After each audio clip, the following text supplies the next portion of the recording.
आर्यन खान मुद्दे पर अबू आसिम आजमी ने खुलकर की नवाब मलिक की हिमायत, कहा एनसीबी सस्ती पब्लिसिटी के लिए डाल रही है सेलिब्रिटीज पर हाथ।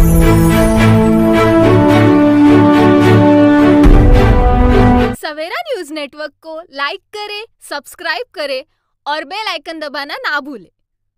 नहीं, बिल्कुल ऐसा है कि जो जिस तरह से लोगों को पकड़ा जा रहा है, इतना ज़्यादा आज जो है नशे का काम बढ़ रहा है, और उनको पकड़ करके एक सेलिब्रिटी को पकड़ करके जिस तरह से लोग पब्लिसिटी लेना चाहते हैं वो बिल्कुल गलत है। और मैं नवाब मलिक की बात को अप्रिशिएट करता हूँ कि उन्होंने जिस तरह से बहुत बारीक बीनी से देखा है कि उनको गिरफ्तार किस तरह किया है, कौन से कार्यकर्ता लोग थे, कौन से पार्टी के लोग थे, क्या हो रहा है इसके अंदर, उनकी बहुत उसके अंदर स्टडी है।